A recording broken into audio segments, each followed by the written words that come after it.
Compañeras y compañeros senadores, dicen que la grandeza de una persona se puede manifestar en los momentos trascendentes, pero se forma en los instantes cotidianos.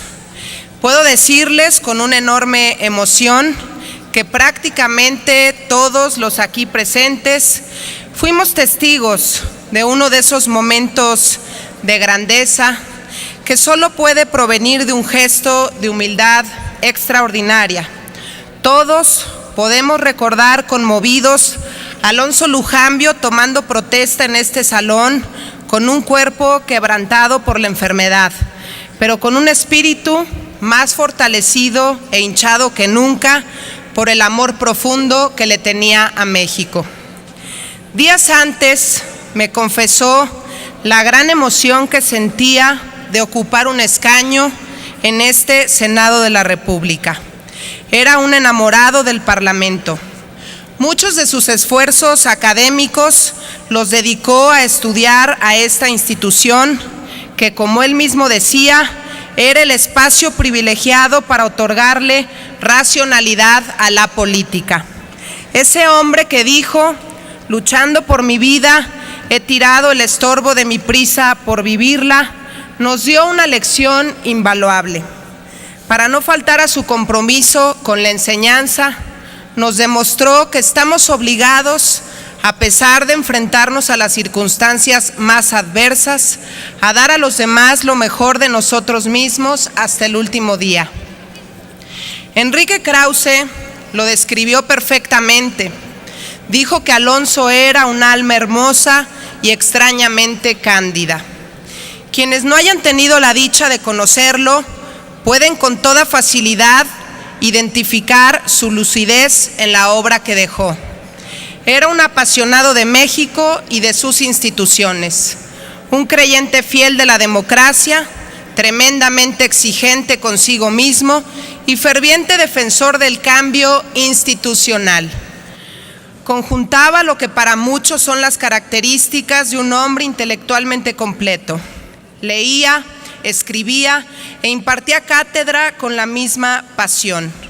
Sé cuán agradecido estaba con el Instituto Tecnológico Autónomo de México por los años que lo acogió como estudiante y como uno de sus maestros más queridos. Agradecemos también al ITAM por permitirnos recordarlo hoy, gracias al material fotográfico que da origen a la exposición que se montó en el patio central en su honor. La vida lo llevó de la academia a la labor pública, quizás sin quererlo o planearlo. Pareciera curioso que después de haber nacido en una familia panista y haber conocido como pocos las entrañas históricas del PAN, decidió afiliarse hasta el año 2009. Tuve el gusto de afiliarlo al PAN. Sabemos que fue así porque su pasión por la democracia y su lucha por las causas ciudadanas estaban antes que una afiliación partidista. Ese apego por el estudio de la democracia surgió probablemente el mismo día que, a petición de su padre, fungió como representante de casilla en un distrito en la delegación Gustavo Amadero. Ese día quizá marcó no solo al joven Alonso, sino a México y a nuestras instituciones. Él fue parte de ese Instituto Federal Electoral en maduración que abrió brecha para que hoy cada voto cuente y se cuente. De ese instituto que era necesario para la ruptura con el México del autoritarismo y la construcción del México plural y de consenso. De ese instituto que dio la confianza a los mexicanos de que por primera vez en nuestra historia era posible tener una democracia duradera y sin vuelta atrás. Alonso fue capaz de ser protagonista de la misma crónica democrática que escribió. No solo eso, también fue pieza fundamental para el paso siguiente que demandaba nuestra incipiente democracia. Él sabía que no podíamos quedarnos a la mitad del camino. Lo conquistado en las urnas debía traducirse también en un estandarte en el gobierno, y la mejor manera de hacerlo era transparentando cada acción y cada peso ejercido. Por eso su paso por el Instituto Federal de Acceso a la Información volvió a dejarnos claro que Alonso era un hombre visionario y un constructor de instituciones. Como lo dije, la vida, sin quererlo o sin planearlo, lo llevó por ese sendero. Él puso la primera piedra para que México tuviera la reforma educativa más trascendente de las últimas décadas. Sabía que una condición necesaria para elevar la calidad en la educación era la evaluación docente.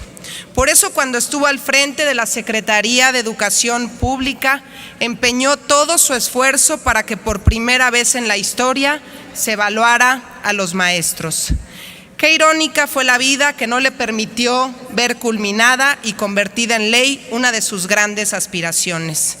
Qué importante y valioso hubiera sido tener a Alonso durante esas discusiones. Qué importante y valioso sería tenerlo en este momento, donde el Poder Legislativo está siendo determinante como nunca antes en la vida de nuestra nación.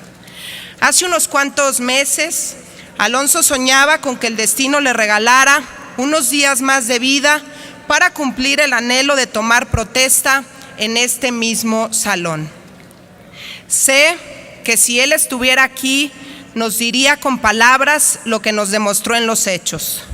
Compañeras y compañeros, aprovechemos sin prisas y sin pausas cada instante de nuestras vidas para construir desde aquí un México mejor, cada vez más justo, cada vez más igualitario, cada vez más generoso. Está en nuestras manos convertirlo en un mejor lugar para vivir. Alonso, sabemos lo honrado que te sentiste aquel 29 de agosto. Ahora quiero que sepas cuán honrados nos sentimos nosotros al haber compartido contigo ese momento. Te llevamos en nuestra memoria y en nuestro corazón. Gracias, Alonso Luján.